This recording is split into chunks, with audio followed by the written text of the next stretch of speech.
សួស្តីបងប្អូនទាំងអស់គ្នាបន្ទាប់ពីយើងធ្វើលំហាត់នៅចំណុចទី1រួចមកហើយអញ្ចឹងសូមបងប្អូនទាំងអស់គ្នាបន្តទៅធ្វើលំហាត់ទី2បន្តទៅទៀតអញ្ចឹងលំហាត់ទី2ចូលបង្គុតចំនួនក្នុងតារាងអញ្ចឹងគេបន្តយើងបង្គុតចំនួនដដែលប៉ុន្តែនៅក្នុងចំនួនមួយគេឲ្យបង្គុតខ្ទង់10ផងខ្ទង់100ផងខ្ទង់1000ផងនិងខ្ទង់10000ផងចំនួនមានលេខ34564បង្គុតខ្ទង់10ខ្ទង់10យើងមានលេខ6ខ្ទង់ក្បែរ10មានលេខ4បង្គុតចុះឬក៏ឡើងកូនចាគឺបង្គុតចុះអញ្ចឹងខ្ទង់ណាដែលអត់តាក់ទងគឺលេខវារក្សាទុកនៅដល់ដដែលលេខ4បង្គុតចុះឬឡើងចុះអញ្ចឹងវានៅ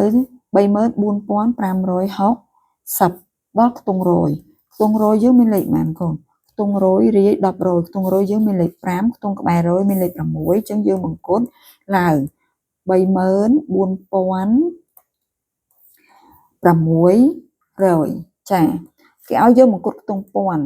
ខ្ទង់ពាន់យើងមានលេខប៉ុន្មានកូនចាខ្ទង់ពាន់យើងមានលេខឈប់រាយ10រយនេះគេឲ្យបង្គុតខ្ទង់100ចឹងយើងដល់បង្គុតខ្ទង់ពាន់រាយ10រយពាន់ខ្ទង់ពាន់មានលេខ4ខ្ទង់ឯពាន់មានលេខ5អញ្ចឹងលេខហ្នឹងគឺបង្គុតឡើងលេខ30000រក្សាទុកដដែល4ទៅជា5ពាន់ហើយវាលេខដែលយើងមើលរួចហើយក្រៅពីនោះគឺលេខ0ទាំងអស់ចាបន្តមកទៀតគេឲ្យបង្គុតខ្ទង់10000ខ្ទង់10000មានលេខ3ខ្ទង់ក្បែរ10000មានលេខ4អញ្ចឹងយើងបង្គុតចុះទៅ30000ឬក៏ឡើងទៅ40000ចាអញ្ចឹងយើងចុះទៅ30000អញ្ចឹងការបង្គុតរបស់យើងអត់មានមើលលេខបតាក់គ្នាគឺយើងយកលេខចេញពីដើមទៅទាំងអស់ណាកូនណាខ្ទង់នេះក៏មើលពីលេខដើមខ្ទង់នេះគឺមើលពីលេខដើមខ្ទង់ពាន់មើលពីលេខដើមខ្ទង់10000មើលពីលេខដើមចូលដល់ចំនួនទី2 78045អញ្ចឹងបង្គុតខ្ទង់ពាន់ក្បែរពាន់មានលេខ5អញ្ចឹង78050បង្គុតខ្ទង់100 78000ខ្ទង់100មានលេខ0ខ្ទង់ក្បែរ100មានលេខ4អញ្ចឹងលេខហ្នឹងគឺបង្គុតចុះទៅជា78000ចាខ្ទង់ពាន់មានលេខ8ខ្ទង់ក្បែរពាន់មានលេខ0អញ្ចឹងគូបង្គុតចុះ78000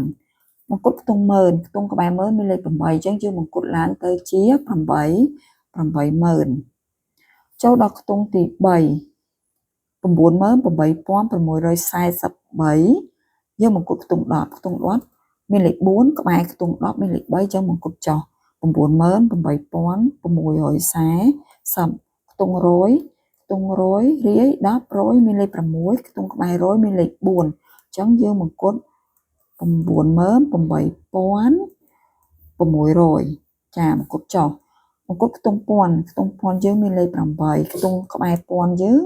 ឬឲ្យឈ្មោះថាបង្គុតខ្ទង់ពាន់មើលខ្ទង់100ខ្ទង់100យើងមានលេខ6យើងបង្គុតឡើងទៅជា99000បង្គុតខ្ទង់10000យើងមានលេខ9ខ្ទង់ក្បែរ10000មានលេខ8បង្គុតឡើងទៅជាប្រមាណកូន100,000ចាចូលដល់ខ្ទង់ទី4បង្គុតខ្ទង់10យើងមានលេខ6ចឹងបង្គុតឡើងទៅជា81610បង្គុតខ្ទង់100 80000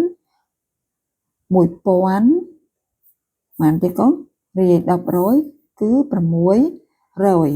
រីឯខ្ទង់ពាន់យើងមានលេខ1ក្បែរពាន់មានលេខ6បង្គុតឡើងទៅជា82000ខ្ទង់10000យើងមានលេខ8រីឯខ្ទង់ក្បែរ10000មានលេខ1ចឹងលេខហ្នឹងបង្គុតទៅជាចុះទៅ80000ឬក៏ឡើងទៅ90000ដោយខ្ទង់ក្បែរ10000មានលេខ1ចឹងយើងបង្គុតចុះទៅ80000ចា16780ចឹងបង្គុតខ្ទង់10បង្គុតចុះនៅសល់តែ16780ដដែលរីឯខ្ទង់100មានលេខ8ខ្ទង់100មានលេខ7ខ្ទង់ក្បែរ100មានលេខ8អញ្ចឹងយើងបង្គុតឡើង16800ខ្ទង់ពាន់របស់យើងមានលេខ6ខ្ទង់ក្បែរពាន់យើងមានលេខ7អញ្ចឹងយើងបង្គុតឡើងទៅ16800 7000ចារីឯខ្ទង់ម៉ឺនមកគត់ខ្ទង់ម៉ឺនមានលេខ1ខ្ទង់បែម៉ឺនមានលេខ6យើងមកគត់ទៅ20000ចូលដល់លេខបន្តមកទៀត26876មកគត់ខ្ទង់10ខ្ទង់10យើងមានលេខ6អញ្ចឹងឡើងទៅដល់26880មកគត់ខ្ទង់រាយយើងមានលេខ8អញ្ចឹងឡើងទៀត26900មកគត់ខ្ទង់ពាន់យើងលេខ6តែខ្ទង់ក្បែរពាន់មានលេខ8គឺឡើងទៅដល់27000មកគត់ខ្ទង់ម៉ឺនយើងមានលេខ2ខ្ទង់ក្បែរម៉ឺនមានលេខ6អញ្ចឹងយើងមកគត់ឡើងទៅដល់30000ខ្ទង់បន្តមកទៀត91468មកគត់ខ្ទង់10យើងមានលេខ8អញ្ចឹងយើងមកគត់ឡើង91470មកគត់ខ្ទង់រយយើងមានលេខ4ក្បែររយមានលេខ6មកគត់ឡើងបាន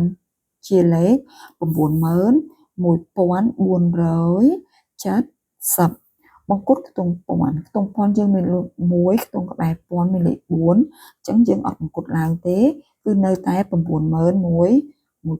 គឺមកគត់ចុះទៅក្រោមវិញមកគត់ខ្ទង់ម៉ឺនយើងមានលេខ9ខ្ទង់ក្បែរម៉ឺនយើងមានលេខ1អញ្ចឹងមានន័យថាលេខហ្នឹងមកគត់ទៅ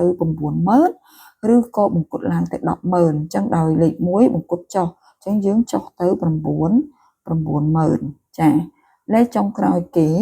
គឺ96678មកគត់ខ្ទង់10យើងមានលេខ8អញ្ចឹងយើងឡើងទៅដល់96680មកគត់ខ្ទង់រយ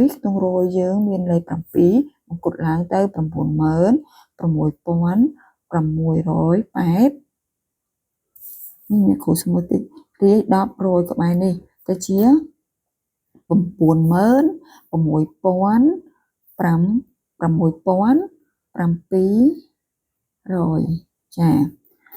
ខ្ទង់ពាន់យើងរាយ10រយពាន់ខ្ទង់ពាន់យើងមានលេខ6ខ្ទង់ក្បែរពាន់យើងមើលលេខខ្ទង់រយមានលេខ6អញ្ចឹងយើងបង្គុតឡើង97000បង្គុតខ្ទង់ម៉ឺនយើងមានលេខ9ខ្ទង់ក្បែរម៉ឺនមានលេខ6បង្គុតឡើងទៅជាប៉ុន្មានកូន100,000ចាអរគុណបងប្អូនទាំងអស់គ្នាដែលបានមើលរហូតនៅមេរៀននេះរហូតដល់ចំណុចនេះយើងនឹងបន្តទៅលំហាត់បន្តទៅទៀត